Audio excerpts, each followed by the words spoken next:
तो hello guys, तो आज मैं आपको DLI 02 जो पेपर है उनके कॉलम क्लासिफिकेशन के कुछ सवाल कराऊंगी जो कि मेन क्लासेस से रिलेटेड है और सिंपल तरीके से होते हैं। ये वाला नॉर्मल है जो कि आपको समझ में आ जाएंगे और ये एग्जाम में आ चुके हैं ना। तो फर्स्ट टाइप का जो क्वेश्चन होता है ये मैं वो आपको बता रही हूँ कि जो फर्स्ट पार्ट होता है उसके अंदर ईजी क्वेश्चन आते हैं जो कि मेन क्लासेस के होते हैं। मैं वही आपको समझा रही हूँ ना।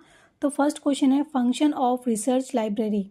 तो ये जो मेन क्लास टू किसकी है? लाइब्रेरी साइंस की ना। तो आप मेन क्लासेस याद करना, जैसे 2 मेन क्लास लाइब्रेरी साइंस है, उसके बाद मैथमेटिक्स का B सिंबल है, ऐसे याद करना ताकि आपको एकदम से पता हो कि कौन सी मेन क्लास का सवाल कौन सा है। ठीक है, तो जैसे कि फंक्शन ऑफ रिसर्च लाइब्रेरी, तो जैसे कि लाइब्रेरी है तो मुझे पता होगा कि मेन क्लास का जो सिंबल लाइब्रेरी का वो है 2। अगर मैंने याद की होगी सारी मेन क्लासेस तो, है ना। तो ये इसका 2 नंबर है। सबसे पहले जो है मेन क्लास का जो नंबर है वो हम लिखेंगे, जैसे कि लाइब्रेरी साइंस है तो हमने यहाँ पे 2 नंबर लिख दिया लाइब्रेरी साइंस का। ठीक है, ये फॉर्मूला है, उसके हिसाब से हमको सवाल करना है। उसके बाद यहाँ पे पूछ रहा है कि फंक्शन ऑफ रिसर्च, तो हम ये देखेंगे 2 के बाद P के अंदर रिसर्च है, तो P के अंदर रिसर्च जो नंबर है वो 36 पे है ना।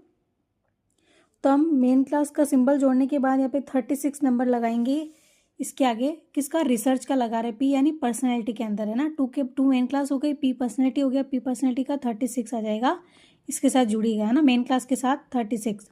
उसके बाद अभी आप देखना यहाँ पे कॉमा नहीं दे रखा है ना हमको 2P के अंदर, तो हम नहीं लगाएंगे, यहाँ के हिसाब से हमको सवाल करना है ना। तो अब उसके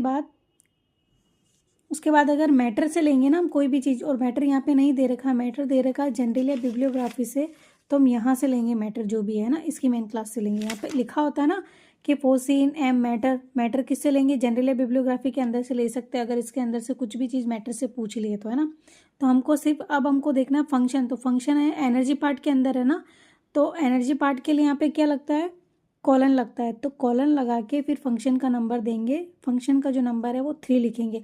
हमको मैटर से कुछ दे नहीं रखा है, क्वेश्चन के अंदर से पूछा है फंक्शन ऑफ रिसर्च लाइब्रेरी। ठीक है, तो 2 मेन क्लास का हो गया जो मैंने आपको बता दिया, और P पर्सनैलिटी से क्या? रिसर्च है, मैटर से कुछ नहीं है।